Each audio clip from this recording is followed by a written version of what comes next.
Hello everyone, how are you today? I hope you are doing great. Welcome to another day of learning opportunity. My name is Ron Jr. Bianinipot and I am the first reporter of Group 1. And the topic that I'm going to discuss this afternoon is all about the conflict theory in education. Now let's proceed to our discussion. There are two issues for conflict theory in the context of education.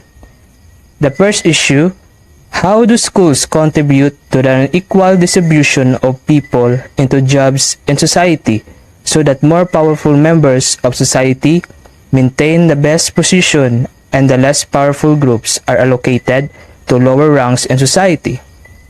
Second, what is the role of education in maintaining the prestige, social, political, economic power and position of the dominant group while maintaining the lower social position and status of the dominated subservient group? To get deeper explanation and answer on that, let's proceed to another slide. Karl Marx argued that society is characterized by class conflicts or the conflict between the bourgeoisie and the proletariat. From this class struggle or class conflict, interpreters of the theory posit that social change may emerge from this conflict. So ano ba ang kaibahan between bourgeoisie and proletariat?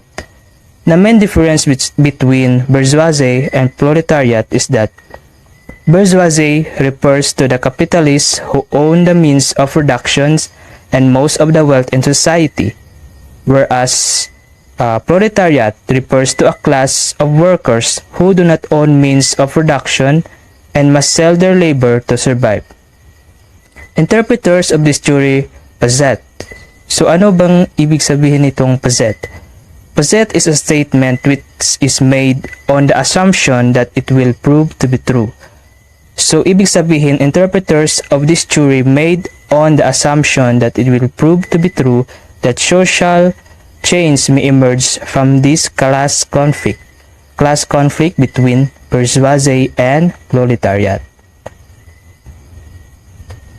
On the issue of the role of schools in maintaining the dominance of the powerful over the powerless, Max Weber argued that schools teach and maintain particular status culture, through which groups in society with similar interests and position in the status hierarchy are able to maintain their status, their power, their dominance.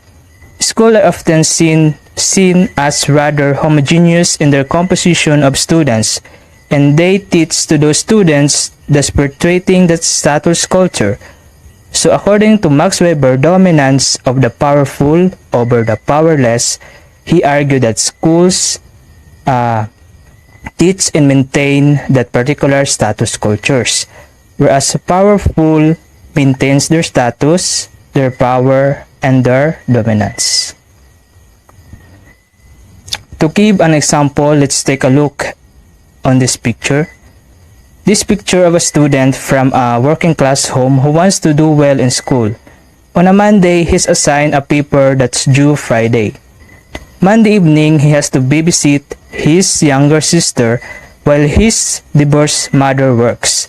Tuesday and Wednesday, he works stacking shelves after school until 10 p.m. By Thursday, the only day he might available to work on that assignment, he's so exhausted he cannot bring himself to start that paper. His mother, though she'd like to help him, is so tired herself that she isn't able to give him the encouragement or support he needs. And since English is her second language, she has difficulty with some of his educational materials. They also lack a computer and printer at home, which most of the classmates have, so they rely on the public library or school system for access to technology. As this story shows, many students from working class families have to contend with helping out at home, contributing financially to the family, poor study environments, and lack of family support. This is a difficult match with education system that adhere to a traditional curriculum that is more easily understood and completed by students of higher social classes. So, conflict theorists do not believe that public schools reduce social inequality through providing equal opportunity. Rather, they believe that the educational system reinforces and perpetuates social inequalities that arise from difference in class, gender, race, and ethnicity. Where functionalists see education as serving a beneficial role, conflict theorists view it more negatively. To them, educational system preserve that status quo and push people of lower status into obedience, which keeps them socioeconomically disadvantaged. So the fulfillment of one's education is closely linked to social class. Students of low socioeconomic status are generally not afforded the same opportunities as students of higher status, no matter how great their academic or desire to learn. And that's it. That is the end of my report. Now let's proceed to another reporter. I am Irene Aquino, your next reporter.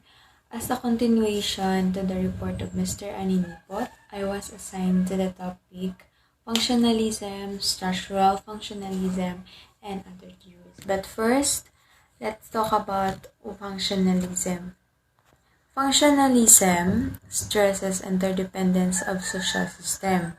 It focuses the unity in a society, community, institution, and cities.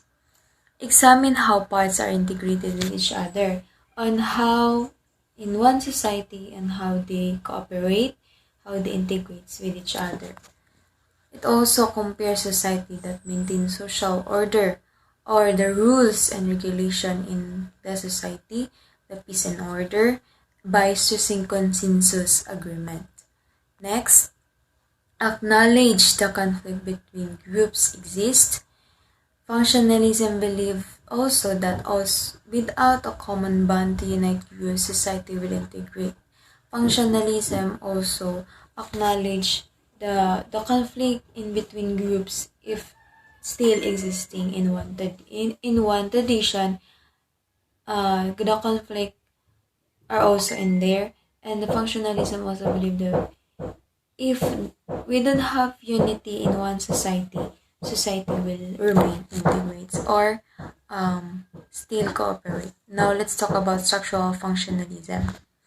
Structural functionalism also emphasizes social order stability and not social conflict. Mostly they recognize the peace and order and not the social conflict. Explain that society is made up of different institutions or organization that work together. Structural functionalism, it talks about the macro level in a society or as a whole. Meaning, in a whole society, there are institutions that build, and in that institution, there are organizations also that was recognized that they work together to implement the order or relationship within the society and to implementing the social order in that society. The maintenance of society emanates from internal norms, values, rules, and regulation to these various ordered institutions. In one institution, we have mission, vision, the rules and the regulation, and also the values that we must implement in one's institution, not only in a institution but also in our selves. According to Talcott Parson, he believes that education is very important or vital part in a modern society. Mostly in our society, in our modern era. Schooling perform as important function in development and maintenance of a modern democratic society, especially with regard to equality of for all citizens. He believed also that education is a key institution in a meritocratic selection. Education is the key in the institution. When we say meritocratic selection, it is the process. When we talk about meritocratic selection process, it is the organization or the system which the people chosen to demonstrate or show their abilities and skills. Next. School provides citizens with the knowledge and disposition to participate activity in civic life.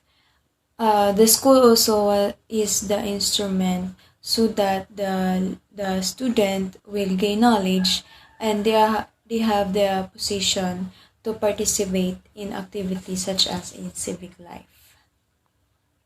Next, functionalist and conflict theories have been criticized as being abstract because the critic of conflict and the functionalist theories had argued because of they provide the interpretable concept or snapshot for the school for day to day. For example, the interaction between the student and the teachers, and also the student and the student. Now let's talk about other theories. The first theory is interactionist theories. Attempt to make the commonplace, noticing, focusing, and observing. In interactionist theories, we are familiar from the word itself, interaction. We should interact. For example, when we are watching movies or programs, there's a time that we could interact or we could react to that movie or to that program.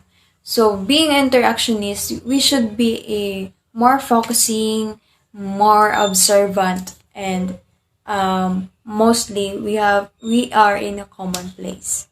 The second one is symbolic interactionism, self-socially constructed in relation to social forces and structure, and the product of ongoing negotiation of meaning. Meaning, symbolic interaction is different to interactionist theories. Interactionist theories is focusing in verbal or oral. And symbolic interactionism, you can use the sign language and also construction in relation to forces to structurate the product of ongoing so that we can negotiate for a meaning.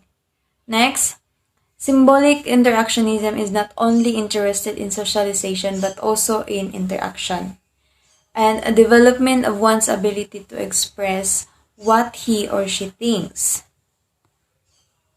Now, according to Bloomer,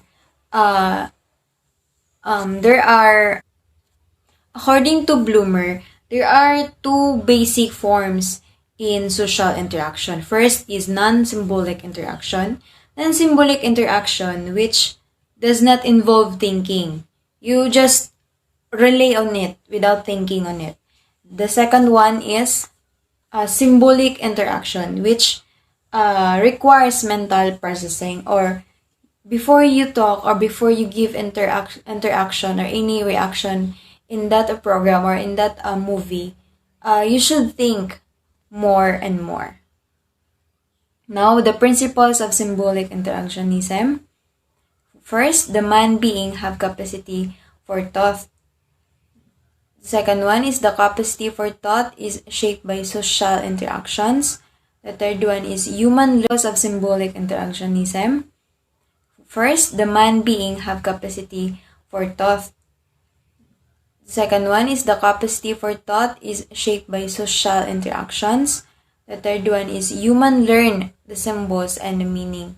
We, the human, can learn the symbols and the meanings, or can identify symbols and can enumerate meanings in any words. The fourth is meaning and symbols allow people to carry distance human action and interaction. By meaning and symbols, we can identify, for example, in traffic light, there are the signage on it or symbols so that we can know that in that place there is traffic.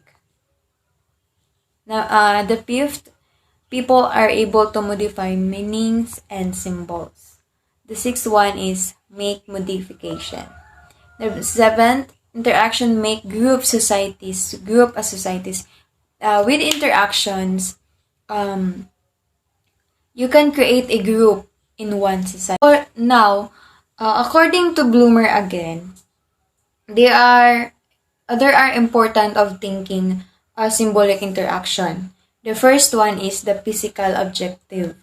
When we say physical objective, we can see on it, we can touch on it. For example, the chair, the trees, the shoes, the glass of water, the comb that you're using every day in your hair.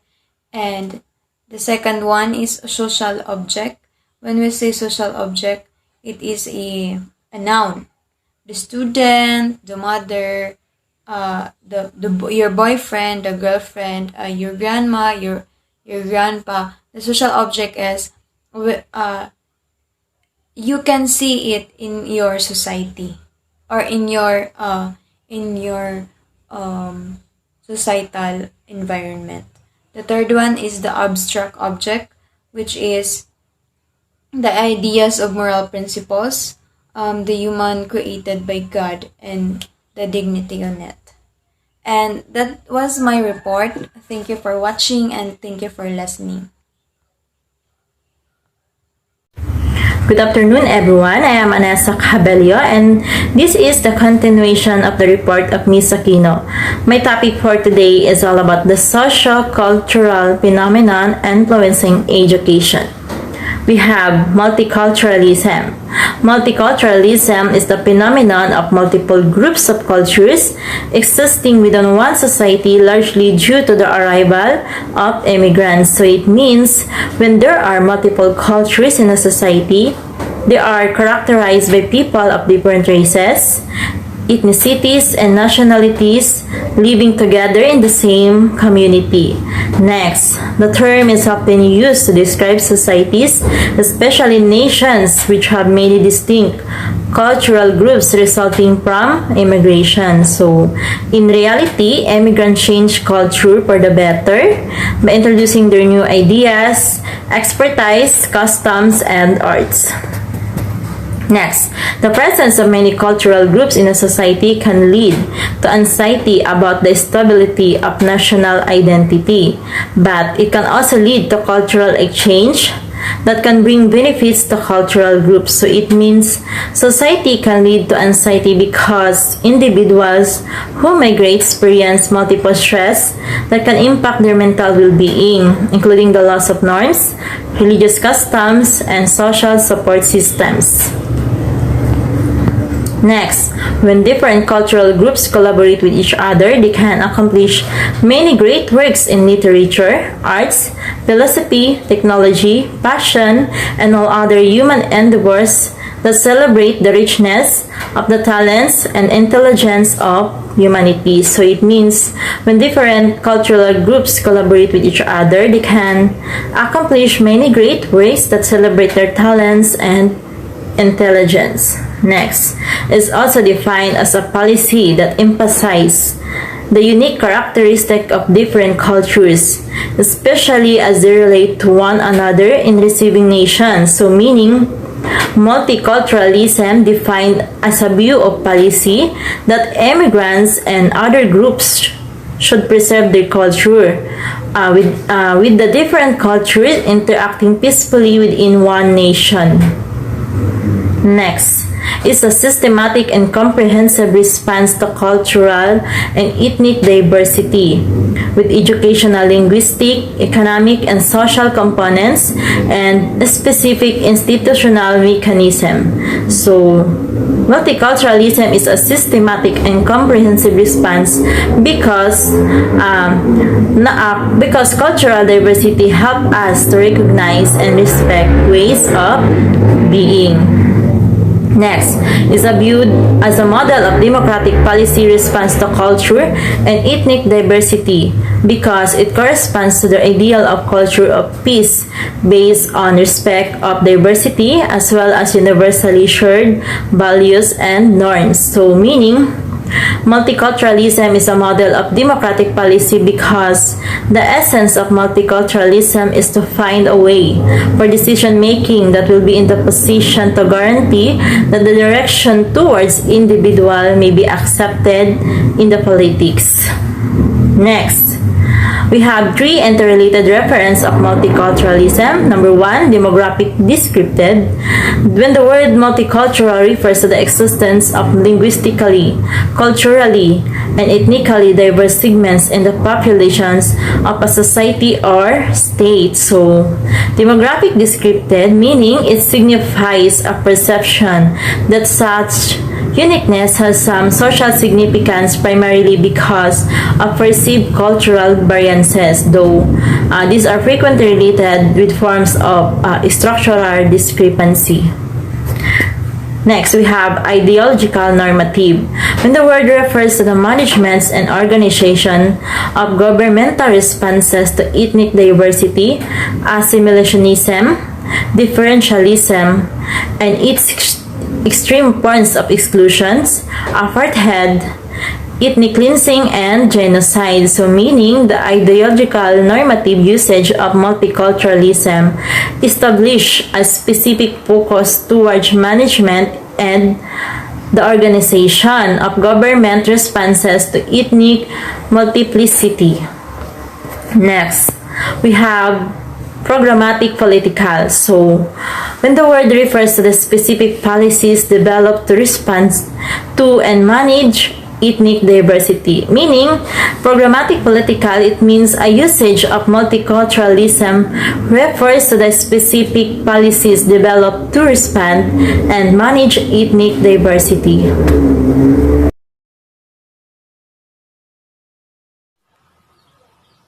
Good day, everyone. I am Judian Bustamante Cortez. Me and Miss Ardoa will discuss about multiculturalism and multicultural education. So what is multiculturalism? When we say multiculturalism, it refers to the evolution of cultural diversity within a jurisdiction introduced by its selection policies and institutionalized by its settlement policies.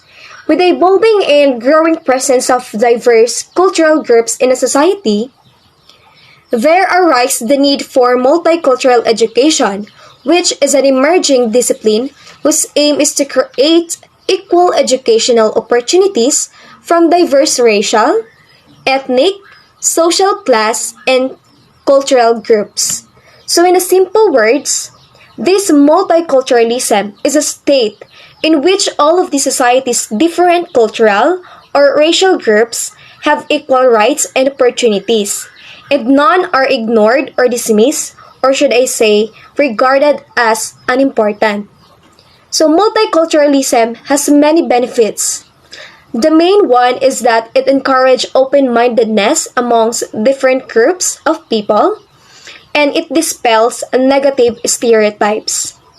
So this multiculturalism also encourages the blending or integration of diverse cultures and as well as the exchange of ideas and opinions.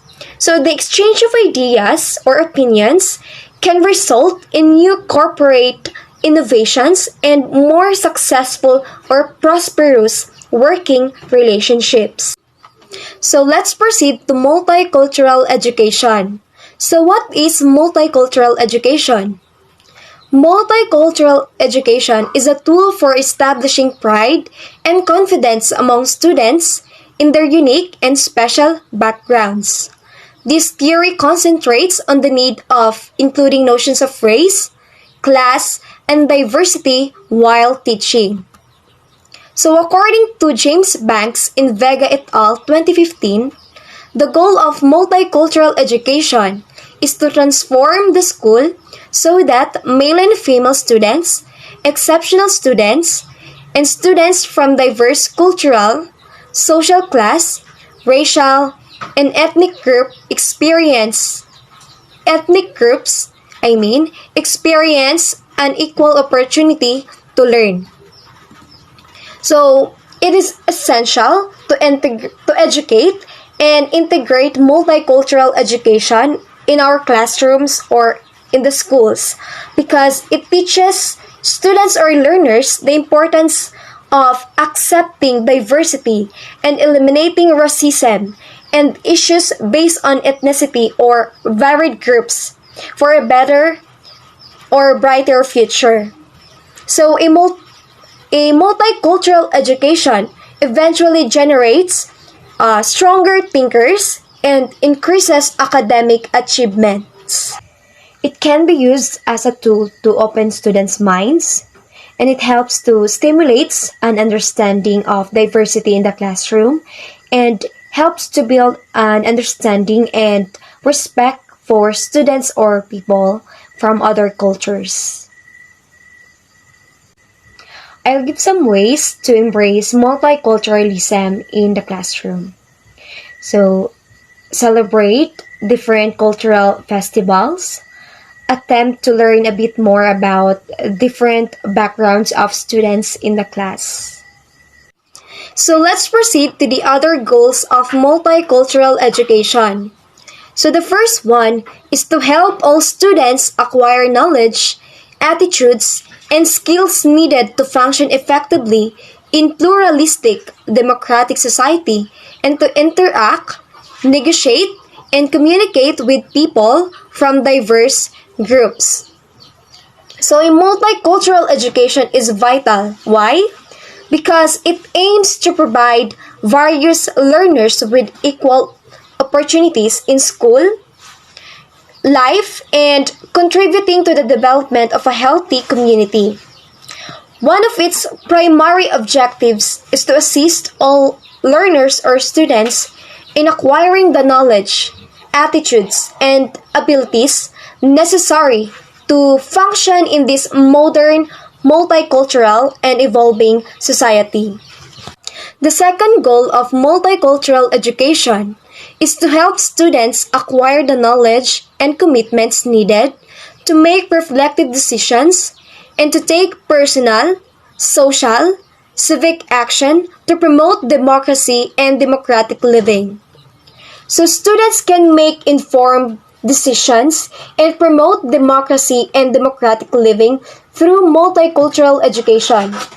This type of society values equal rights, free speech, and a fair trial, and tolerates minority viewpoints.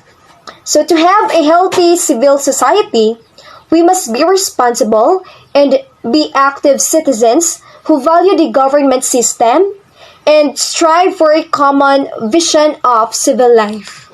So, Ms. Ardoa will continue to discuss about the dimensions of multicultural education.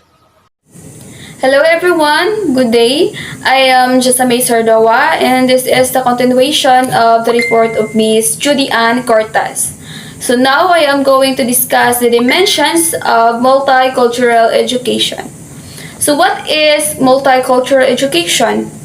So let's start with the word multi. When we say multi, it is actually means much or many, right? And how about when it comes to culture? So when we say culture, it is actually refers to the way of life, customs, belief, and language of various groups of people. So multicultural education is a process or a kind of process which helps students with their values, of course, and also the different students' culture and prepares them to thrive in diverse world. So now we're going to discuss the dimension one by one. So first is the content integration. Deals with the extent to which teachers show examples and content from a variety of culture and groups to illustrate key concepts, generalizations, and issues within their subject area or discipline. So it is the usage of resources and text from various culture as a teaching tool inside the classroom. Next is knowledge construction process. Describes how teachers help students to understand, investigate, and determine how the biases, frames of preference, and perspectives within the discipline influence the ways in which knowledge is constructed within it. So it is described that the teaching activities that help students to understand, investigate, and determine how cultural assumption frames of reference perspectives. And it includes a change in ways in which teachers and students view and interact with the knowledge. So students construct knowledge with what the teachers is facilitating. So next we have the prejudice reduction. It describes lessons and activities used by the teachers to help students develop positive attitudes toward different racial, ethnic, and cultural groups. So that is actually the main goal of prejudice reduction. So next we have the equity pedagogy. Exists when teachers modify their teaching in ways that will facilitate the academic achievement of students from diverse racial, cultural, and social class group. So when we say academic achievement, it can be attained when cooperative teaching activities are done. So who is cooperating? The teacher and the student as a joint learners. So meaning working with the others or working together between the teacher and the learner. So next is the empowering school culture and social structure. This is created when the culture and organization of the school are transformed in ways that enable students from a diverse racial, ethnic, and gender groups to experience equality and equal status. So, if you want to empower school culture and social structure, we need to include the total environment of the school. When we say total environment, it involves the attitudes, the beliefs, and the action of the teachers, and also the teaching procedures. And that will be the end of my discussion. Hi, good day everyone. So, at this moment, we will continue our discussion with the topic globalization. So when we say globalization refers to the interconnectedness and convergence of activities and forms of life among diverse cultures throughout the world. So ang globalization daw ay isang pakikipag-ugnayan, like among different activities and different forms of lives among sa nagkadaiya nga mga kultura throughout the world.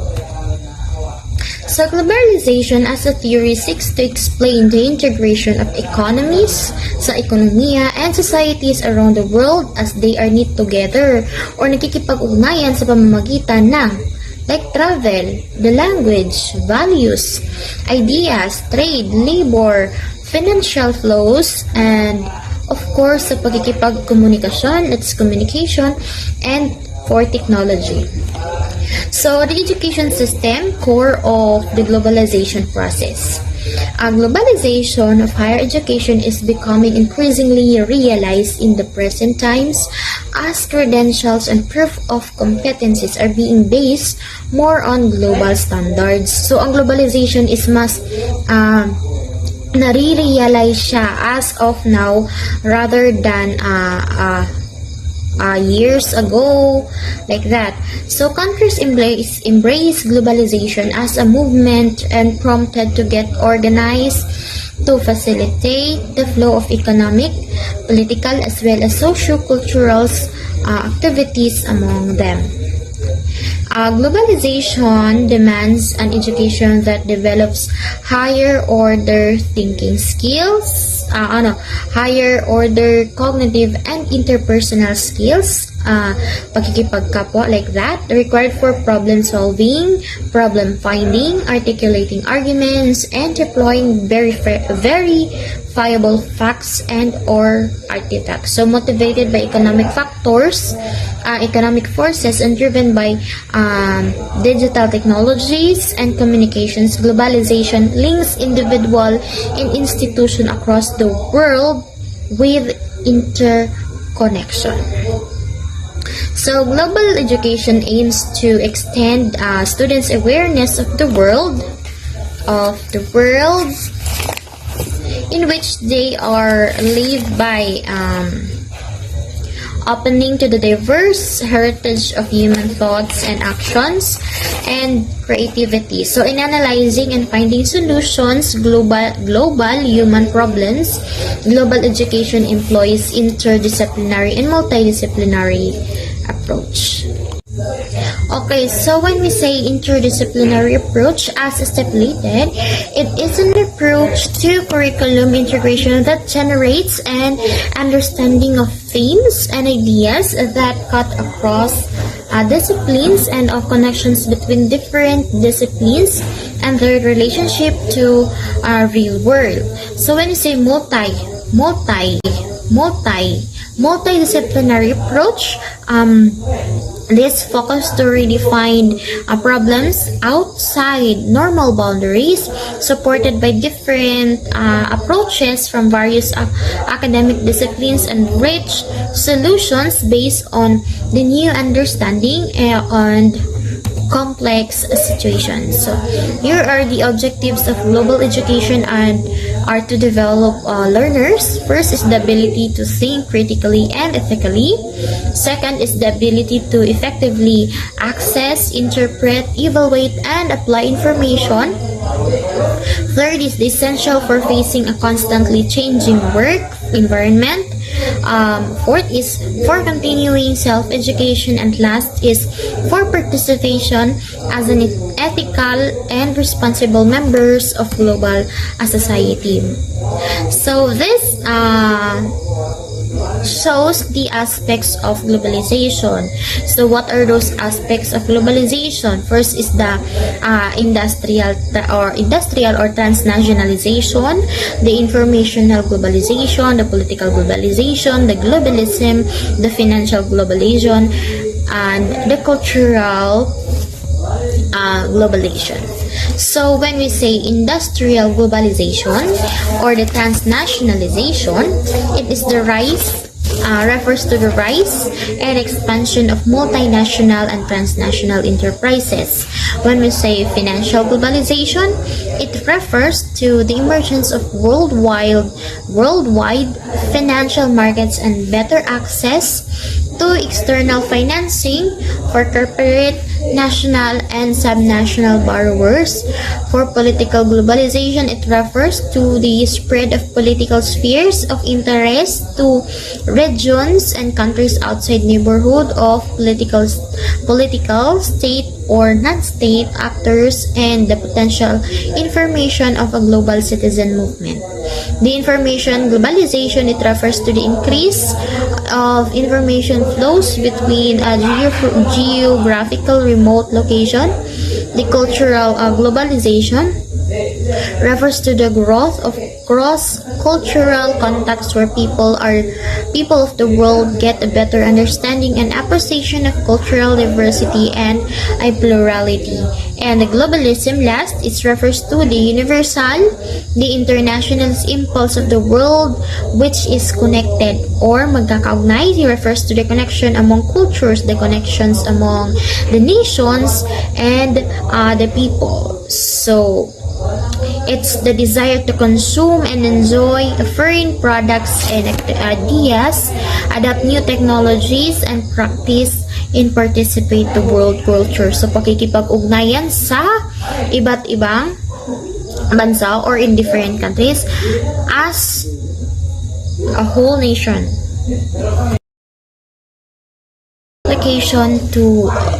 Implication of global information society to education. First is the widening demand for widening the education access for all, the lifelong learning, the global versus local culture developments, the creations of new educational network organizations, like for example, global virtual universities, the virtual schools, the multinational educational consortiums. So next is the changing of educational management from hierarchical institution to equal distributions of network organizations, from commanding to negotiating, and the demand for more flexible and general skills, like for example of general skills like meta skills, problem solving, searching information, learning skills, and etc. So next is the core values for global education. So first is the peace and non-violence, the justice and human rights, the economic well-being and equity, the cultural integrity, the ecological balance, and the democratic participation. So next is the core skills and competencies for global education. So self-worth and self-affirmation. It's on how human beings understand themselves. Next is self-affirmation of others. It's how you accept and respect each different. Next is the critical thinking. It's ability to think clearly and rationally.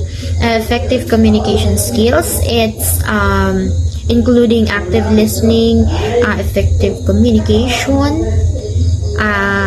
involve effective communicators. Like when you are good in listening, then you are a good communicators and you will come up to good or effective communication skills. And next is the non-violent conflict resolution and mediations. It's evolving here the negotiation processes before being cruel or being so active in every situation. It's like in non-violent conflict resolution, ito ay pagiging kalmado kahit parang sobrang delikado na ng situation. So nagiging kalmado ka at lahat ay pwede mo siyang in-negotiate process, trying to become a neutral. And sa imagination, it's the ability to envision the alternative. Okay, so let's go to globalization and its impact to education. There are two broad heads in globalization, which is the needed reforms in educations and the fallout of globalization. So when we say the needed reforms in education, it is the reform within educational systems like content, equity, excellence, and etc. And the fallout of globalization will entail determining strategies relating to impending internationalization of education, finance-related issues, and the privatizations of secondary and higher education. So let's go to the needed reforms in education. Letter A is the curriculum upgradation. So advances in information technologies have revolutionized, among others, the content of knowledge and the process of educational transaction. So in this process, so education has adapted what is called computational paradigm. So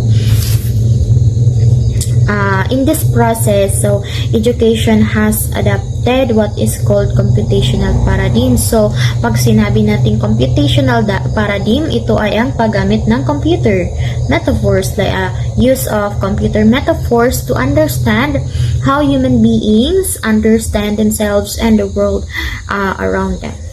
And next is the productivity orientation. So the basic objective of globalization is to enhance the productivity and to make educational system an instrument in preparing students who can compete in the world market as productive members of the society. At isa din sa pinaka-importanting feature ng globalization in relation to education is the need for producing higher quality manpower that can successfully face competition in the world market. So, it's not about producing having skills, but also producing higher quality manpower, quality skills that can successfully face competitions in world markets or in global standards. So this implies selecting the best human material and giving them the education at a highest quality. So, in number 2, the fallout of globalization. So, first is the internationalization of education. So, implicit in the system of globalization is the inevitability of internalization of educational system, particularly at higher education stage. So, it is said there that education will improve if it is internationalized and healthy competition will take place. So it will provide global opportunities, promote goodwill, and will encourage exchange of scholars. These the finance-related issues. So, in order to be part of global configuration, the requirement of funds for social service, including education, will increase manifold. So, pag sinabi natin finance-related issues, so it involve money. So, when we say involve for money, for this purpose, it is necessary na may erase ang government funding para sa edukasyon or para sa education.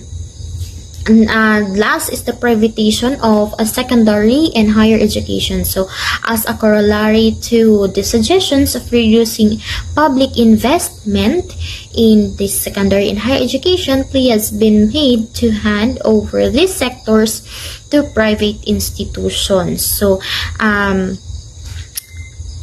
it has been suggested that institutions beyond primary or basic education should increasingly depend upon tuition fees and philanthropy of general public and the industrial commercial organization, which should be allowed to set up, manage, and finance institution of post-elementary education.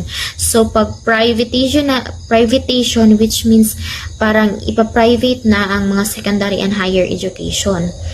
So, and that's all my report about globalization in education. And thank you very much for your time, and thank you for listening in my discussion. Thank you very much.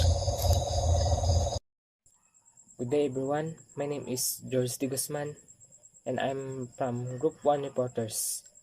So the title of my report is about the ASEA or ASEAN integration. So ASEAN integration is ASEAN economic integration is to economic integration as a development strategy. The goal was to participate in the global supply chain and measure to achieve that goal by attracting foreign capital and concluding FTAs with countries outside the region. So, the Association of the Southeast Asian Nations are the members of countries. The members of the countries is the Brunei, Jerusalem, the Kingdom of Cambodia, the Republic of the Indonesia, the Lao People's of Democratic Republic. Number 5, Malaysia, the Union of Myanmar, the Republic of the Philippines, the Republic of Singapore, the Kingdom of Thailand, and the last, the Socialist Republic of Vietnam. Then next is the Association of the Southeast Asian Nation, ASEAN was created as an organization in 1967 with the aim of helping to bring about Southeast Asian region of peace, freedom, and prosperity of their people. And aims and purpose. We have 5 examples here, and the number 1 is to accelerate the economic growth, social progress, and cultural development in the region to join inventors in the spirit of quality and the partnership in order to strengthen the foundation for the prosperous and peaceful community of Southeast Asian nations. Number 2, to promote the regional peace and stability through abiding respect for justice and the role of law in the relationship among countries of the region and to the principles of the United Nations Charter. Aims and purpose. Number 3, to promote active collaboration and manual assistance on matters of common interest in the economic, social, cultural, technical, scientific, and administrative fields. And number 4, to promote Southeast Asian studies. And the last, to maintain close and beneficial cooperation with existing international and regional organizations with similar aims and purposes and explore all avenues for even closer cooperation among themselves. So, the ASEAN Fundamental Principles contained in 1976 Treaty of Amity and Cooperation.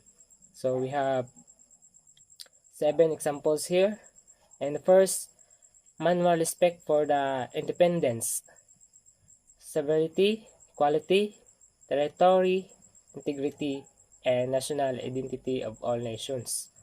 Second, the right of every state to live its national existence free from external interference, subversion, and coercion. Third, non-interference in the internal affairs of one another. Fourth, settlement of difference by peaceful manners. 5. Reanimation of the threat for us of force and the effective cooperation among themselves. And the last, ASEAN historical events. And we have examples here. The ASEAN Community Blueprint. We have 3: political security, economic, and social culture. Sa political security, rules based on shared norms and values. So, sa economic, single market and production base. Then, competitive economic region and equitable equipment development. Then, social culture, human development, social welfare, and protection, social justice, and human rights. Environment and sustainability. Then next is the pillar of ASEAN community. The ASEAN heads of states indicate that the member states acknowledge that an integrate, stable acknowledgement and the caring community will help ASEAN nations to strengthen their economic competitiveness and attractiveness to inventors in the particular during economic downturn. The pillar of ASEAN community, the integration is a tripartite course of action highlighting economic progress, political security, and social culture community. This is known as the 3 pillars of the ASEAN community. Namely, we have 3 here: ASEAN economic community, or as known as AEC. Second, ASEAN Political Security Community, or known as APSC. The third, ASEAN Social Culture Community, or ASCC. Then, the first pillar, ASEAN Economic Community. ASEAN Economic Community is a blueprint a vision towards integrating the ASEAN resources market. This AEC primarily targets the creation of the single market, the production base, which allows the free flow of goods, service, investment, and skilled labor. The free movement of capital across the region this means less restriction and qualification on imports and skills and workers. The second pillar, political security. ASEAN members countries agree to rely exclusively on scholarly and peaceful process of settling inter-regional conflict about matters of security and culture differences, also known as APSC, has the following components. And we have 6 examples here: political development, shaping and sharing of norms, conflict prevention, conflict resolution, post-conflict peace building, implementing mechanism. Then, the next is the third pillar, ASEAN Social Culture Community. The third pillar, ASEAN Social Culture Community, known as ASCC. The ASEAN Social Community aims to promote a caring and sharing society, which stems from the fact that all actions undertaken by the ASEAN are to uplift the lives of people, of its people, and make living in the region a more fulfilling experience. So this is the last. ASCC seeks to provide fair access to opportunity without prejudice to religion, race, gender, and culture background. By doing this, human potential can be maximized and nurtured to the fullness, truth, allowing all individuals to take a part in a competitive world that respect human welfare and dignity.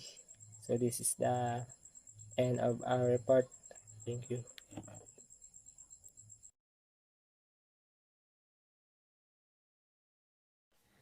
Hi, so my report is all about information and communication technology.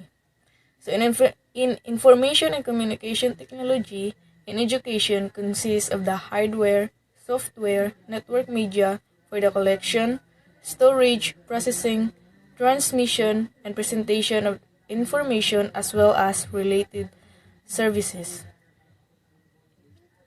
Information and communication technology become a personalized commodity, and the environment we are operating is becoming more and more based on information and communication technology. The Internet through the World Wide Web, or WWW, service has the advantages of bringing ICT to the ordinary people and to education. This affordability and availability has triggered the new generation's techno-economic innovations in our society. Castells, 1996. ICT is a driving force in globalization. ICT enable interconnectedness of peoples and societies and levels the playing of fields in access to information. Also, ICT highlights the division in the world between haves and have-nots, between the information of rich and the information poor. Farrell 119 expressed the view that ICT in education is concerned with issues like 1. Equity of access or educational policy. 2. Curriculum relevance and technology or technology education as a subject. 3. Methodological development and technology, ICT and learning.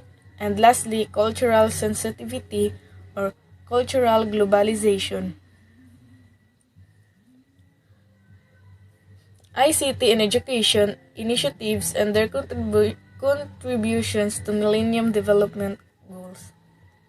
1. Increasing access through distance learning. 2. Enabling a knowledge network for students. 3. Training teachers. 4. Broadening the availability of quality education materials. 5. Enhancing the efficiency and effectiveness of education, administration, and policy. Internauts, a term used to apply to students and teachers exploring the Internet's educational possibilities. Computers in education enable us to teach more effectively, reach and teach more students, make the world our classroom, turn latchkey kids into connected kids, and get ready for the future. Computers in education disable us. 1. Effective teaching all but disappears. Internet is unmonitored, filled with erroneous information, political propaganda, and phony research. Next is the digital world remains divided. Technology amplifies economic disparities, awarding clear advantage to children from wealthy high-tech homes to attending wealthy high-tech schools. Many youngsters surf the internet but are unable to form personal connections. The internet is home to many countless narrow interest groups that fragment society instead of unifying it. Computers also are a health risk. Computer use is associated with increased high strain, repetitive motion injury, and the obesity that comes from a sedentary lifestyle. Fundamental skills are sidelined. Spelling and grammar tools correct student writing, and computer skills replace engagement with books. Real learning is compromised. Tomorrow's worker may become powerless automatons. Lewis Perlman in Vega et al. 2015. There is a strong case of education transformation. Knowledge acquisition is no longer something that happens only in school. Now it occurs everywhere and is lifelong. With the growth of hypermedia and networking, learning can happen anytime, and anywhere. Schools are no longer needed, and they are getting in the way of the truly necessary changes. We see a future where teachers and learners continue to embrace and integrate educational technology and use it to improve teaching and learning. So this is the following of possible outcomes of the process of change. Multimedia learning resources available via information networks will proliferate and become an essential feature of education. Learners and teachers alike will have access to powerful portable computing devices that will be wirelessly connected to network resources. Learning will increasingly take place in authentic contexts and focus on authentic tasks, and students will become active learners. Teachers' role will tend to shift from the sage on the stage to guide on the side. Education will become a lifelong process, important and accessible to all. Education will increasingly focus on authentic performance-based forms of assessment, and the boundaries separating schools from each other and the community will blur or disappear.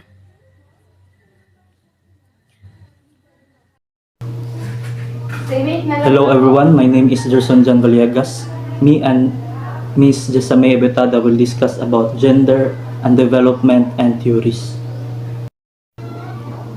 So gender. Gender is one of the universal dimensions on which status differences are based. Either of the two sexes, male and female, especially when considered with reference to social and cultural differences, rather than biological ones. So the term is also used for more broadly to denote a range of identities that do not correspond to established ideas of male and female. Gender is social constructs specifying the socially culturally prescribed roles that men and women are to follow. So the social construct of gender illustrates the nature debate about human behavior. So if gender is only social construct, it means that men and women act differently only because society has dictated their roles to them. Sex. Sex is a biological concept. So meaning it is primarily associated with physical and physiological features including chromosomes, gene expression, hormone levels and function, and reproductive sexual anatomy. So either of the two main categories, male and female, into which humans and most other living things are divided on the basis of their reproductive functions. So the term sex is often mistakenly interchanged with the term gender. So what are the difference of gender and sex? So sex is usually categorized as female or male, but there is variation in the biological attributes that comprise sex and how those attributes are expressed. So gender refers to the socially constructed roles, behaviors, expressions, and identities of girls, women, boys, men, and gender diverse people. So there are three theories of gender development: social learning theory, cognitive development theory, and gender schema theory. So social learning theory, a theory of learning process, social behavior which proposes that new behaviors can be acquired by observing and imitating others.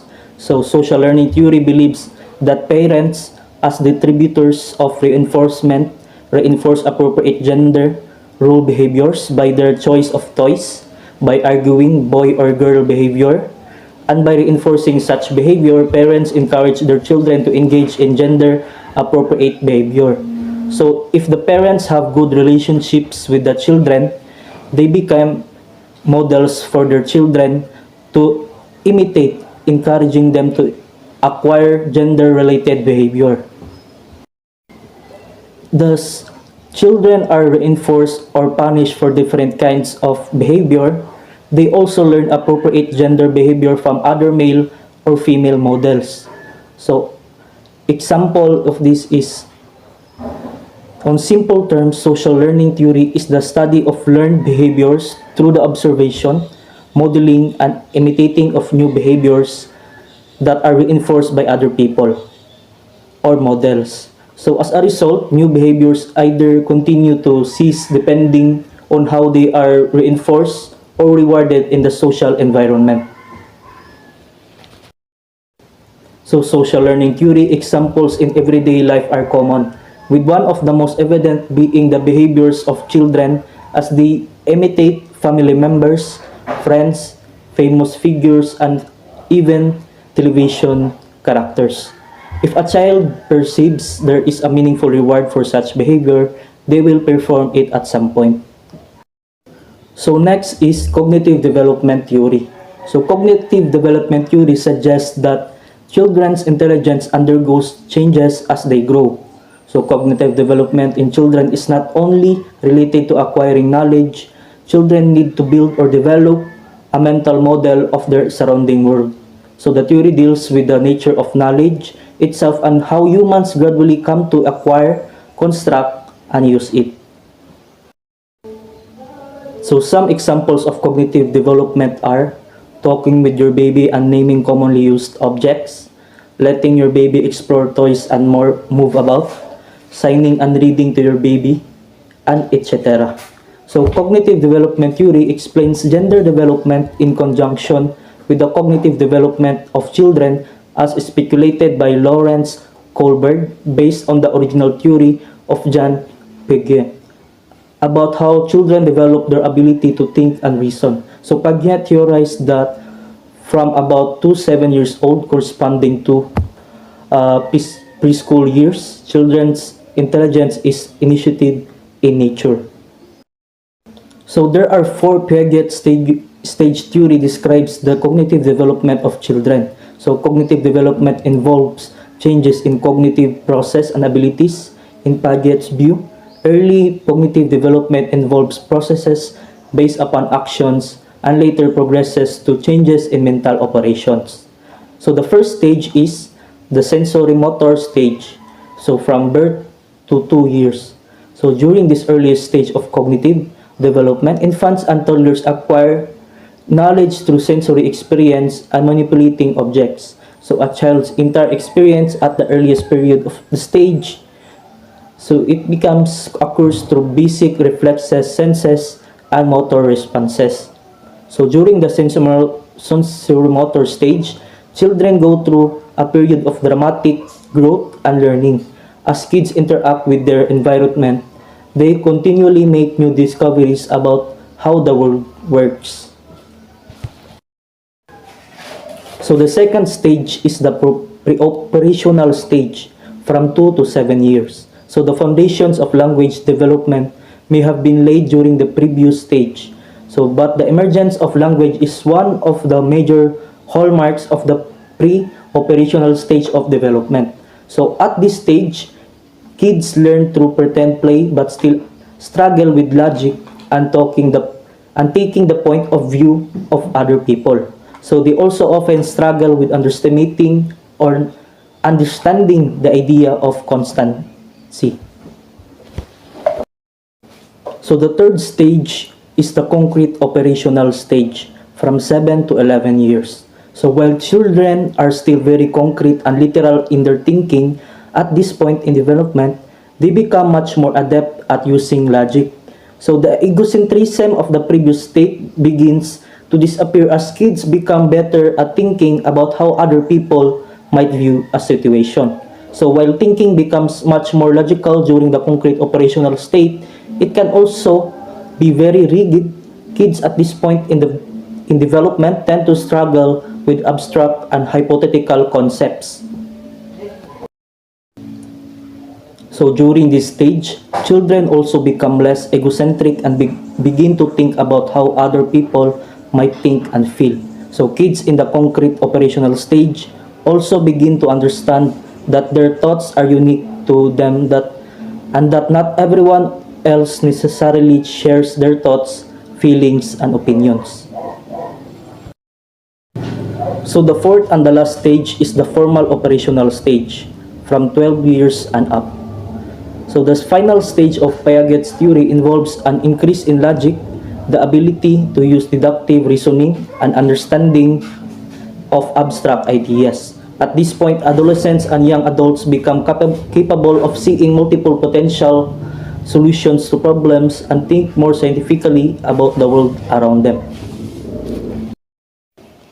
So gender schema theory. Gender schema theory explains gender development based on a schema.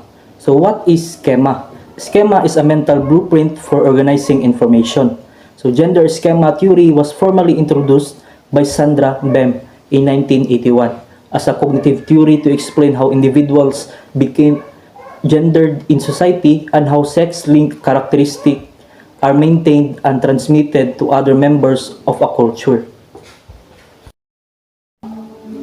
So gender schemas refer to mental structures that organize incoming information according to gender categories and in turn lead people to perceive the world in terms of gender. So they also help people to match their behavior with the behavior they believe is appropriate for their own gender. So in other words, gender schemas organize the child's experiences by providing a means for the child to make sense of new social information. So for example, a 6-year-old boy may have a schema that contains information about which type of clothing are for girls and which type of clothing are for boys. Or a child who lives in a very traditional culture might believe that a woman's role in the caring and raising of children, while a man's role is in the work of an industry. So through these observations, children from schema related to what men and women can and cannot do. So that's all for me. Let us now listen to Ms. Ebetada for the continuation of the discussion. Good evening, everyone. I am Jessamine Roldan Ebuetada, and this is the continuation of the report of Mr. Villegas. Gender stereotyping is defined as the belief humans hold about the characteristics associated with males and females. From an early age, people form ideas about what and how males and females are or should be. Based on their formed ideas about males and females, they assign labels, develop attitudes, and expectation that could be either be favorable or unfavorable. So meaning, gender stereotyping is the overall generalization of characteristics, differences, or attributes of a certain group based on their sex. There are two types of stereotypes. So first is the masculinity and femininity.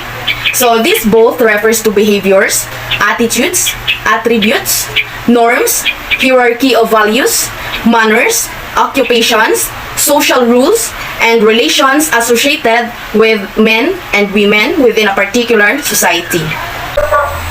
Gender stereotyping facilitates or hinders the development of full human potential of any of the two categories.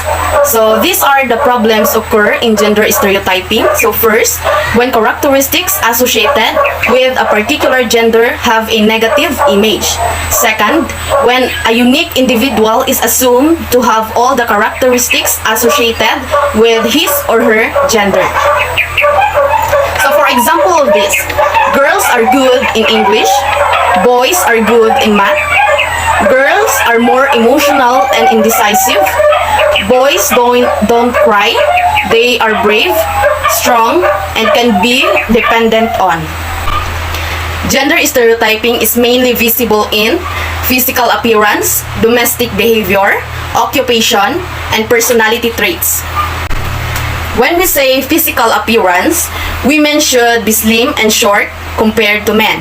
Women are expected to grow hair, and men should be tall, stout, broad shoulder, and wide chest. And men are expected with a short hair. While in domestic behavior, women are expected to cook for the family. Raising and taking care of the children is the expected responsibility of women at home. While men are expected to govern or rule the family, men are expected to earn for the livelihood of the family. In occupation, women needs job with less income. They have less chance in decision-making jobs such as position in politics. They were assigned to do jobs such as school teachers or nurses.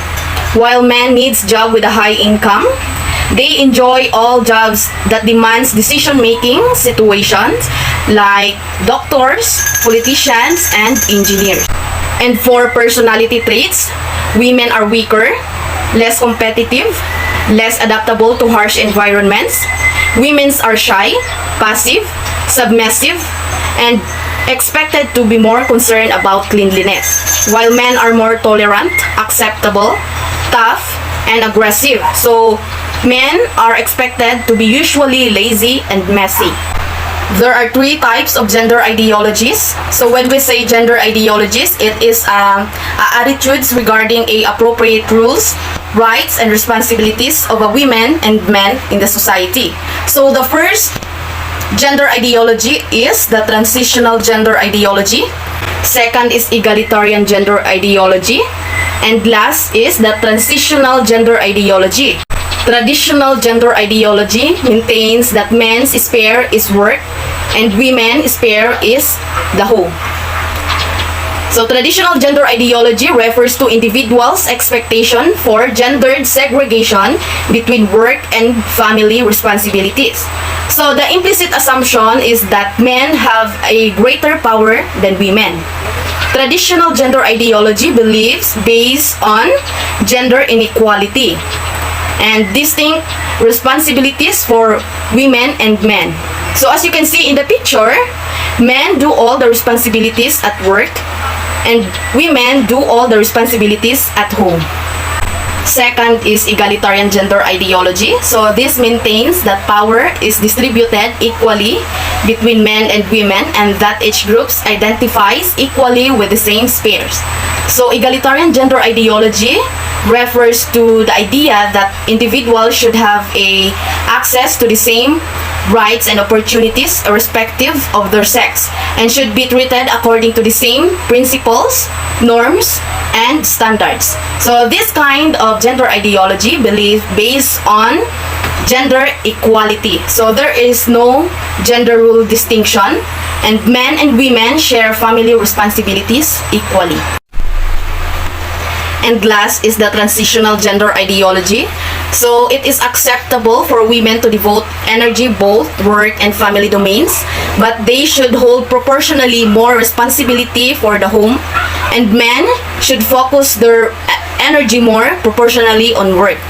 So transitional gender ideology holds that the husband still identifies with the primary role of the breadwinner, but that he also supports his wife's desire to work as long as she prioritizes the family and the household. So transitional gender ideology believe based on gender equality in the work domain and gender inequality in the family domain. So men and women involved in the work domain, but women do either all the responsibilities in the family or men take on small percentage of the family responsibilities. Gender and equality. Gender equality gives women and men the same entitlements to all aspects of human development like economic, social, cultural, civil, and political rights. It is also gave the same level of respect, the same opportunities to make choices, and the same level of power to shape their outcomes of their choices. So the main goal of gender and equality is achieved when women and men, girls and boys have equal rights, conditions, and opportunities, and the power to shape their own lives and contribute to the development of the society.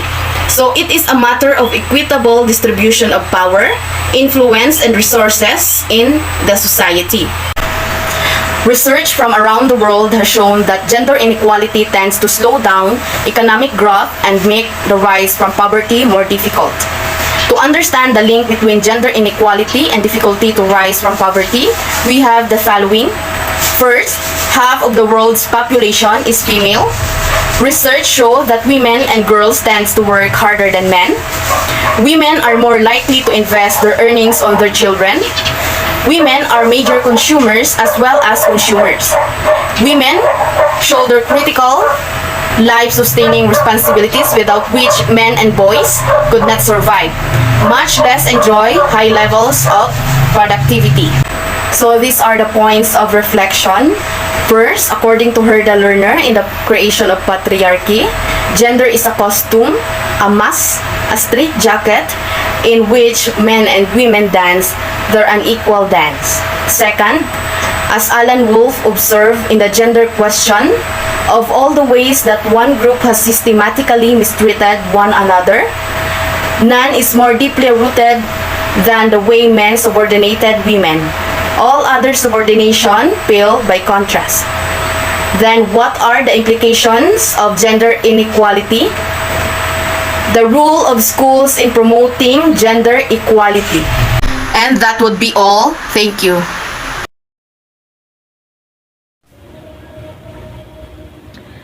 Good afternoon, sir, and good afternoon, classmates.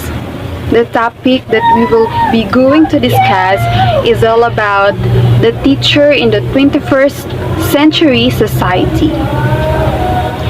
The buzzword in education is lifelong learning. The term evolved from a human society that is becoming even more complex, characterized by technological innovations, free movement of people, goods, and services, and an information-driven society. It assumes that with the right knowledge, skills, and attitude, one will successfully adapt to such an environment without being dependent on formal schools and teachers. Lifelong learning is a continuous process by which one equips oneself to seize learning opportunities throughout life, and through which he or she broadens his or her knowledge, skills, and attitudes, and enables him or her to adapt to a changing, complex, interdependent world. According to Learning Treasure within International Commission on Education, UNESCO 1996 and Vega et al. 2015. So, our objectives or our learning outcomes will be: educators will be able to identify where they should focus on teaching. Educators will be able to look at their practice and adapt based on the end of their students. Educator will focus on giving students the skills they need to succeed in this new world and envisions the 4 pillars of education. So next is the International Commission on Education envisions education in the 21st century as anchored on the 4 pillars. So which is learning to know, learning to do, learning to live together, and learning to be.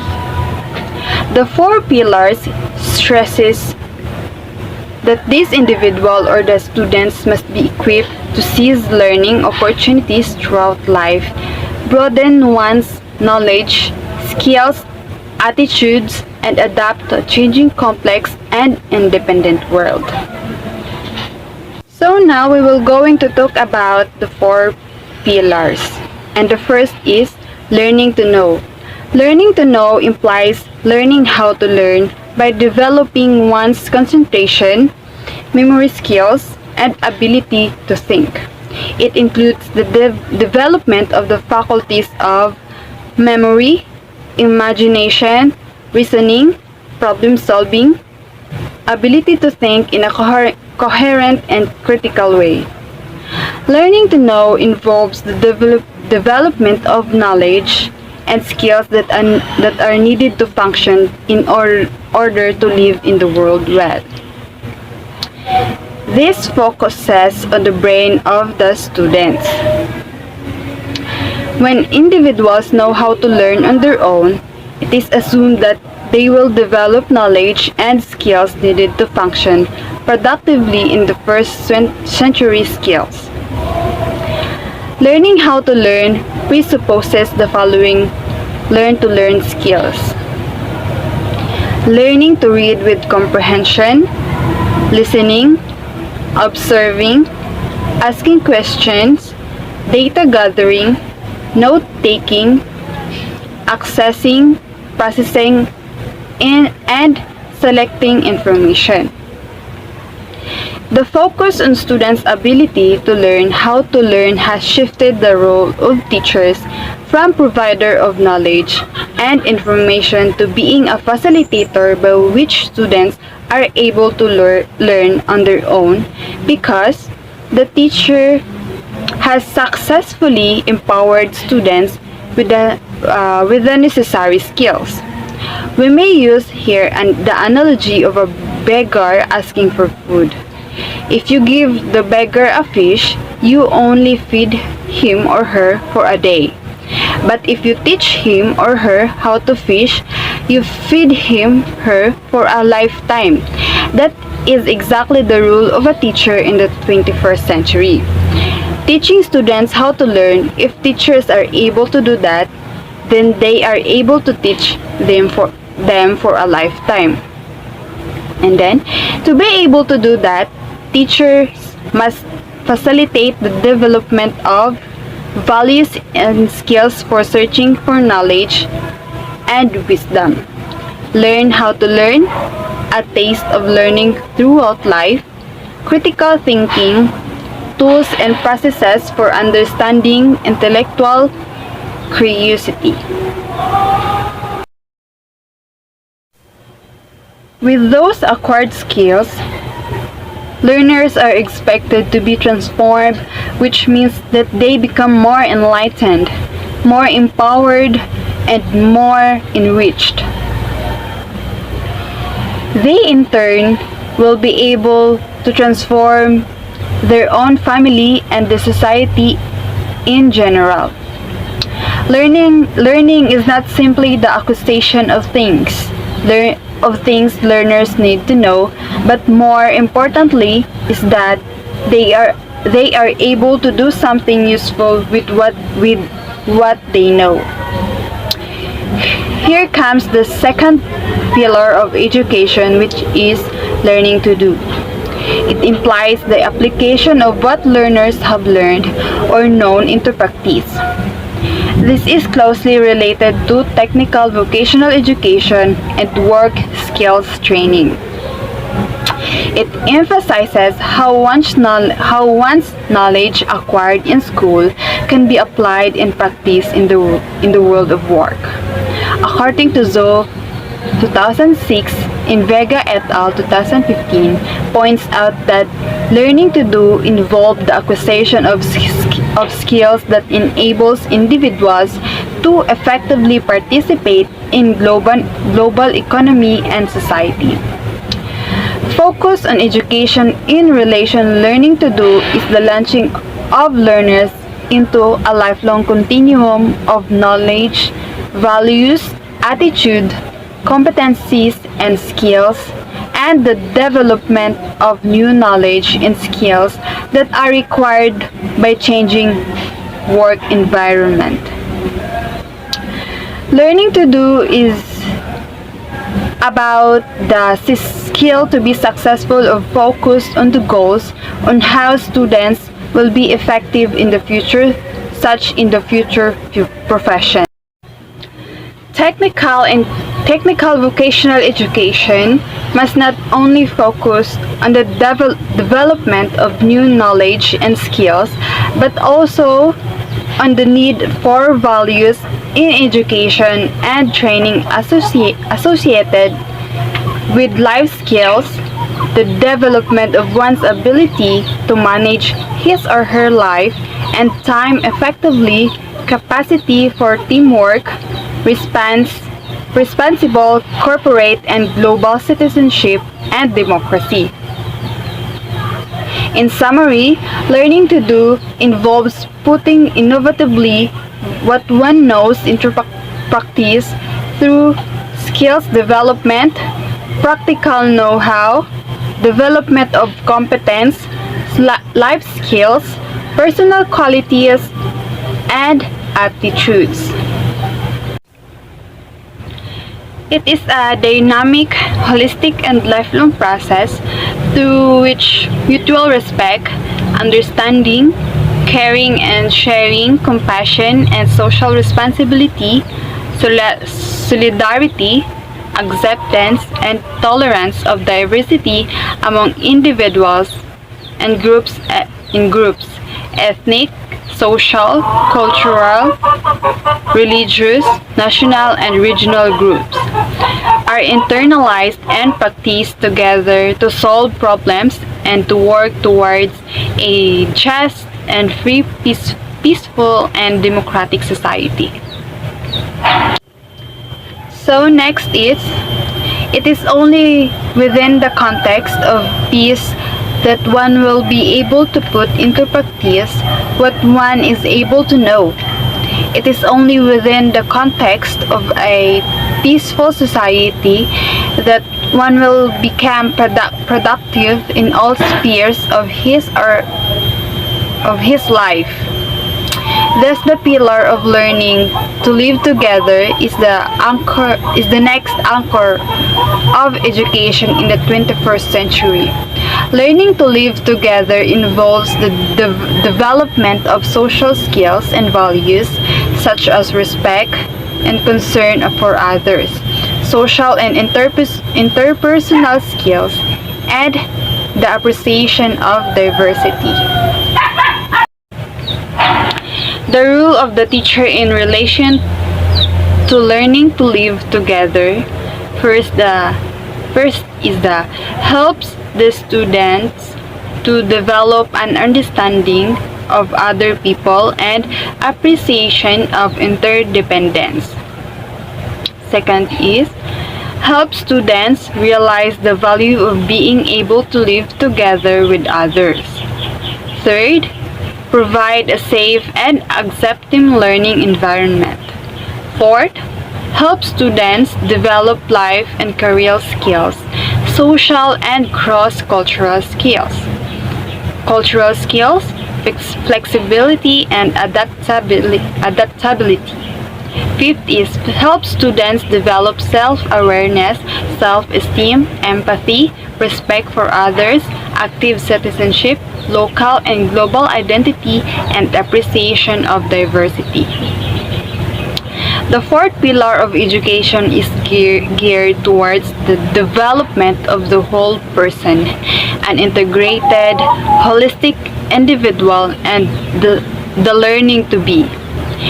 That is the dominant theme of Edgar Pure's report, Learning to Be, the World of Education Today and Tomorrow, published by UNESCO. The pillar aims to be the development of all dimensions of the complete person in the integration of the physical, intellectual, emotional, and ethical dimensions into a complete human being. This is one of the fundamental principles of the International Commission on Education for the 21st Century, which states that education must contribute to all-around development of each individual, mind and body, intelligence, sensitivity, aesthetic sense, personal responsibility, and spiritual values. It describes learning to be as the complete fulfillment of man and woman in all reaches of his or her personality and the complexity of his or her forms of expression and his or her various commitment as individual member of a family and of a community, citizen and producer, inventor of techniques and creative dreamer, in Vega et al. P21. The pillar aims to be the development of all dimensions of the complete person or the integration of the physical, intellectual, emotional, and ethical dimensions into a complete human being. Learning to be relates to self-management, life skills related to self-awareness, self-esteem, self-confidence, and coping skills. It is a guide for you to be a better version of yourself, to feel the completeness in your life. Pure's report refers to the individual as unfinished, divided, and incomplete. Education must therefore be directed towards the development of the complete man. The physical, intellectual, emotional, and ethical integration of the individual into a complete man is a broad definition of the fundamental aim of education. The humanistic aim of education towards the development of the complete man is reflected in Paulo Freire's view that man's ultimate vocation and destiny is a man's humanization, which can be accomplished through conscientization. Conscientization is the process of becoming aware of the contradictions existing within oneself and in society, and of gradually being able to bring about personal and social transformation. The process of conscientization begins when the individual becomes fully conscious of his own creative creative potential and aims at becoming fully human. And now let's go to the universal aim of education by Fiore report. First is towards a scientific humanism based on scientific and technological training, command of specific thought and language has become indispensable in today's world. Objective knowledge must be directed towards action and primarily in the service of humankind. Science becomes a scientific with a conscience, and science at the service of development. Citizens of the new millennium must learn to become scientific humanists. Second is, creativity means preserving each individual's originality and creative ingenuity along with realism. Creativity means transmitting culture without stifling the individual. It is about encouraging the use of one's gift, aptitude, and personal forms of expression without cultivating egoism and paying attention to individuals' specific traits without overlooking collective and activity and welfare. This is possible when there is respect for the creativity of others and other cultures or creative diversity. Third is, social commitment consists of preparing the individuals for life in society, moving him or her into a coherent moral, intellectual, and affective universe composed of sets of values, interpretations of the past, and conceptions of the future. It is an individual comes into full realization of his or her own social dimension through active participation in the functioning of social structures and a personal commitment to reform when necessary. In essence, that is the practice of democratic society. Fourth is complete respect the many-sidedness of personality as essential in education if the individual is to develop him or herself as well as for others. It calls for balance among the physical, intellectual, ethical, emotional, and spiritual components of personality. Learning to be operates on the fundamental principle of education must contribute to the total development of the whole person, body and soul, mind and spirit, intelligence and emotion, creativity and sensitivity, personal autonomy and responsibility, social science and commitment, human ethical, cultural, and spiritual values. A definition and explanation of these fundamental and dominant values serve as basic guidelines for a holistic approach to learning, utilizing, and valuing process, which takes into consideration the cognitive, affective, and behavioral powers of the learner. So the summary of the four pillars that the students should adapt and learn. First is learn to know. Learn to know involves the development of knowledge and skills that are needed to function in the world. Next is learning to be, relates to self-management, life skills related to self-awareness, self-esteem, self-confidence, and coping skills. Next is learning to live together, involves the development of social skills and values such as respect and concern for others. Last is learning to do. It's about the skills to be successful or focus on the goals on how students will be able to will be effective in the future, such in the future professions. That's all. Thank you for listening.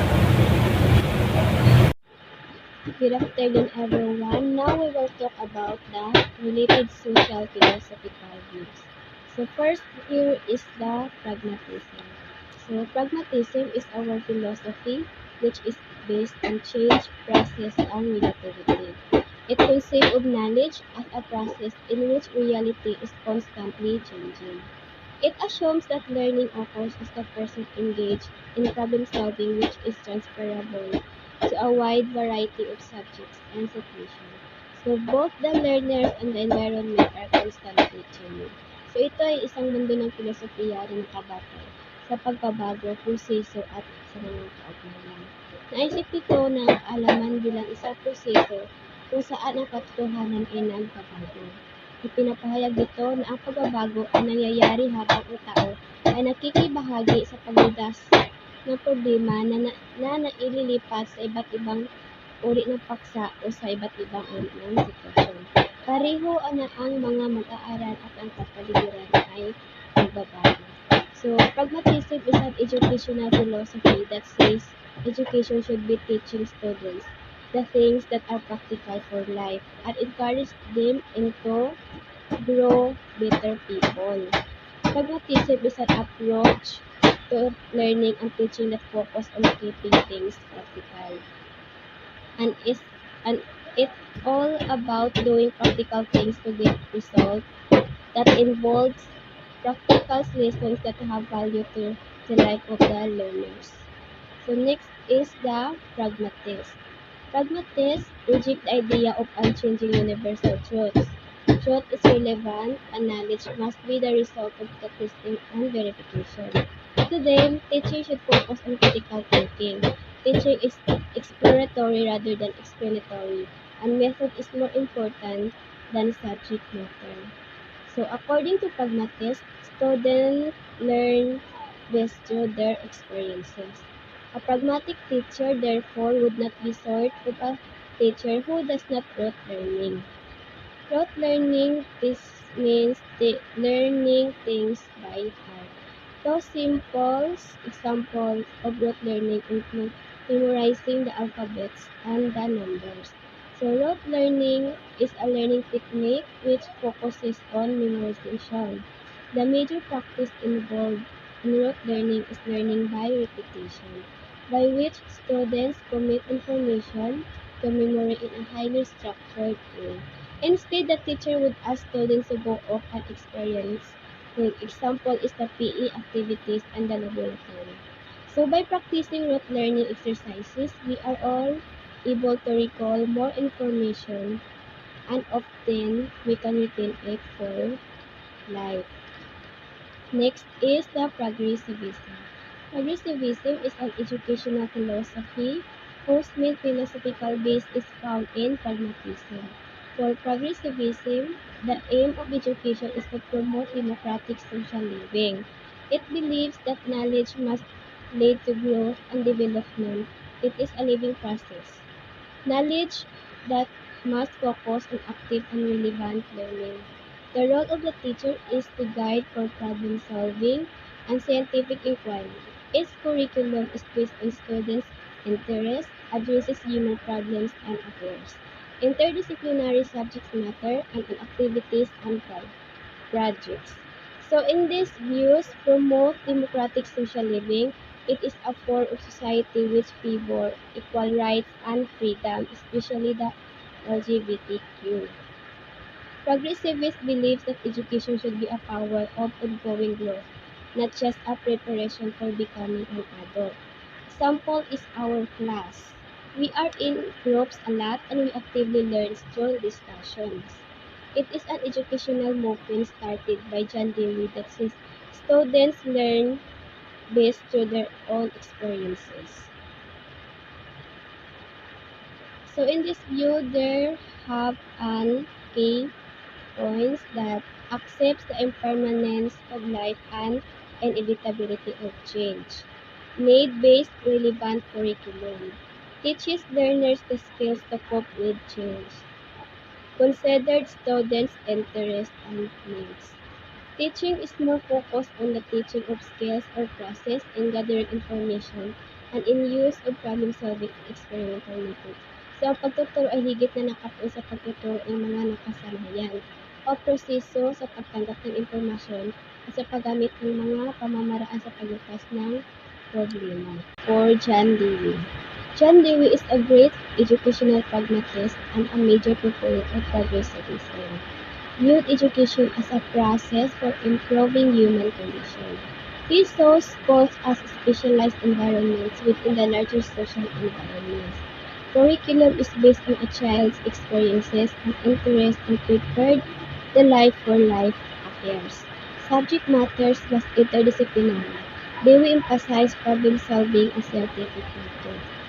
So si John Dewey ay dakilang pragmatista sa edukasyon at isang major na taguyod ng progressivismo.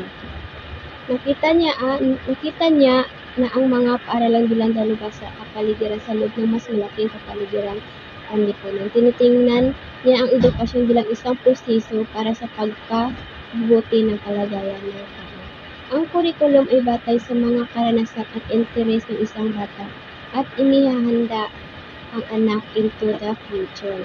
Binibigyang diin ni Dewey ang paglutas ng problema at pamamaraang siyentipiko. So, education is life, not a preparation for life. Education is life itself. One learns by doing for John Dewey. Book learning is no substitute for actual experience. Dewey thought that people learn based through their experiences. Education is a social process.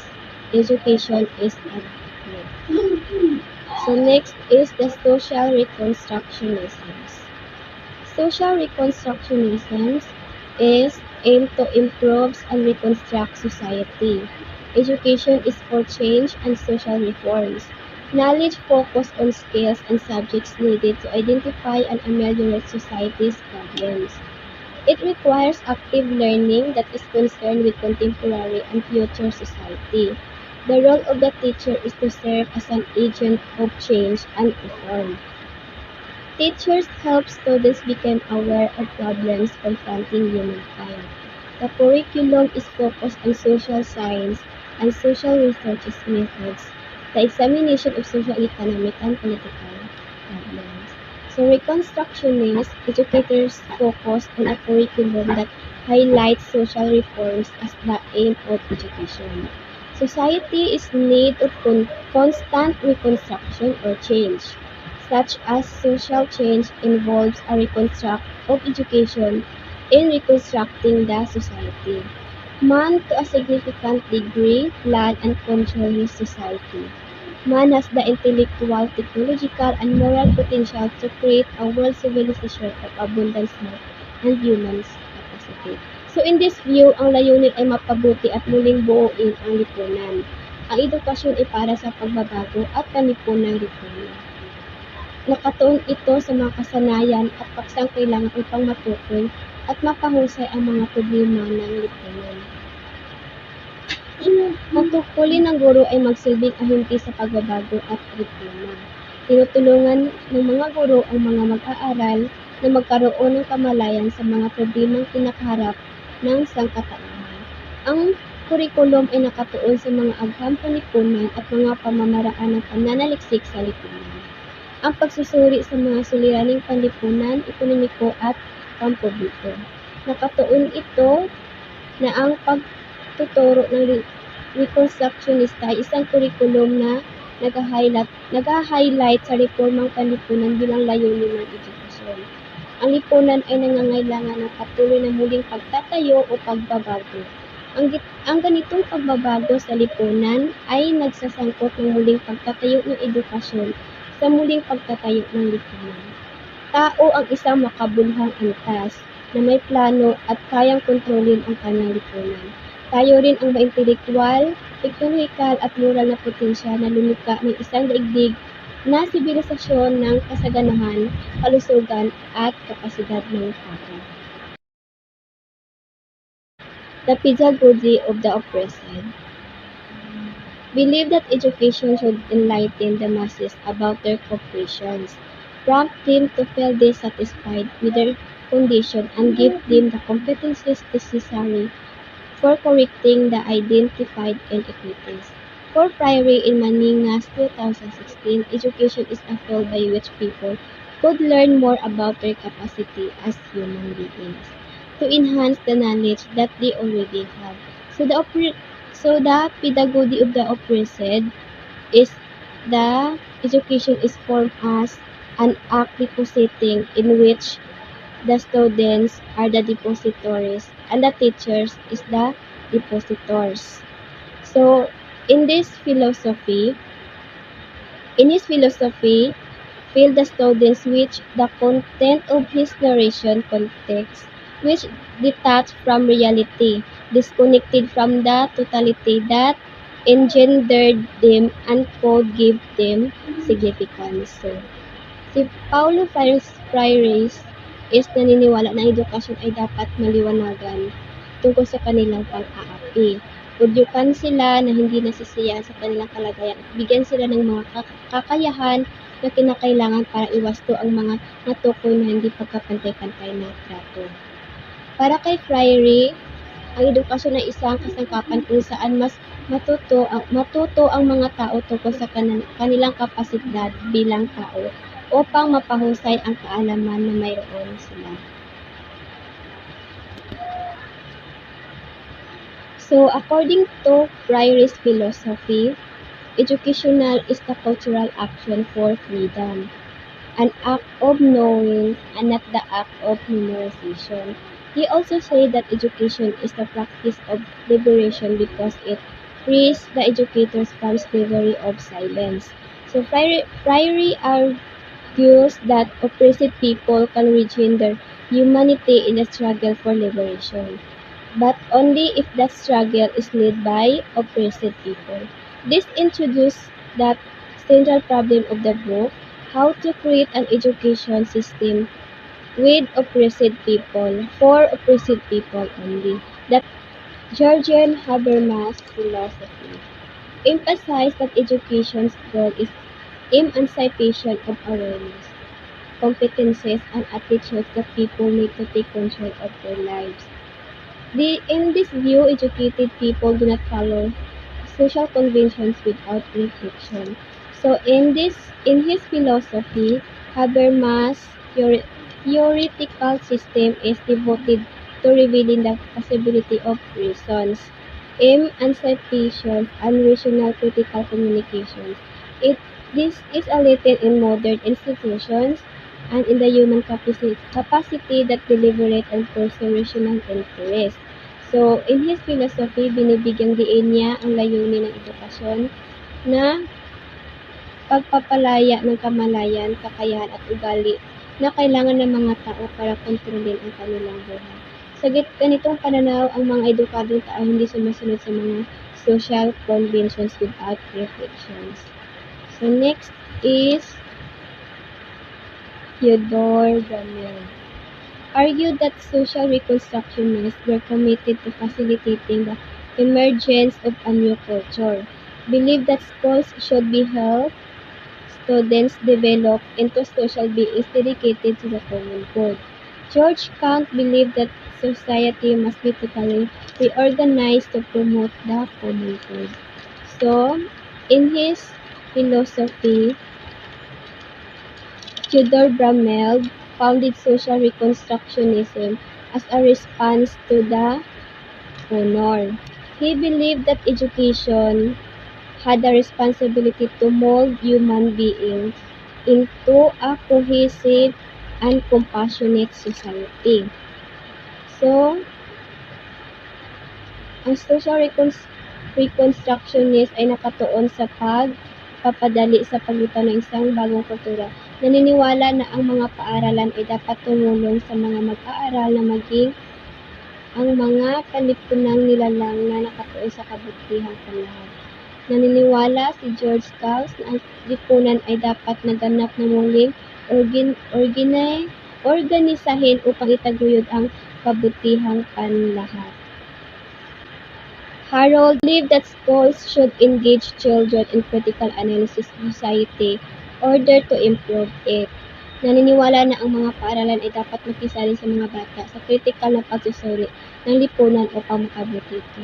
So in his philosophy, he believed that the best way to engage students in social studies was to approach the materials from a social justice and perspective. So, he advocate focusing the curriculum on students. Example is yung activity sa school like intrams or sa mga activity sa barangay. Alvin Toffler, 1970 in Yagas Corpus and Belbao 2016, predicted in his book Future Shock that the prime objective of education must be to increase the individual's scope ability, the speed and economy with which individuals can adapt to continual change. In 1980, he surmised in the third wave that the electronic cottage will become the norm of the future.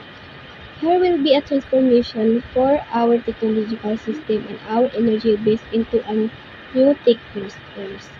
In the 21st century, the most basic of all raw materials will be knowledge, and that education will require a proliferation of a new channels and emergency connection between education and the global competitiveness. There will be a universalization of access to computer, information technology, and advanced media. That is for Toffler and Llagas et al. 2016.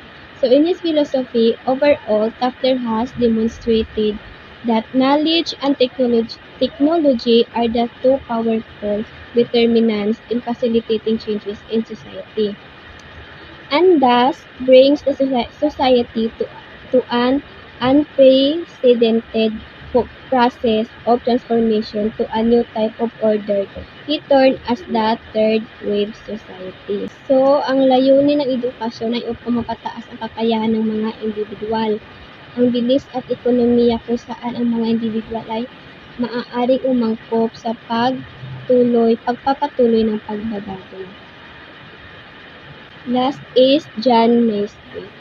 The trend shaping the 80s are shifts from industrial to information society, from national economy to world economy, from hierarchies to networking, and from centralization to decentralization. In Megatrends 2000, Naisbitt described the year as operating like a powerful magnet in humanity, reaching down into the 1990s and intensifying the decades. It is simplifying emotions, accelerating change, heightening awareness, and compelling us to re-examine ourselves and values and our institution. So, John Naisbitt is an American author whose 1982 best-selling book, Megatrends, was published in dozens of countries, has died the Associated Press reports. Early in his career, he was an executive at EDUC and IBM, and he was appointed Assistant Secretary Educator. So overall, means that Naisbitt that transforming our lives was about the present in order to predict into the future.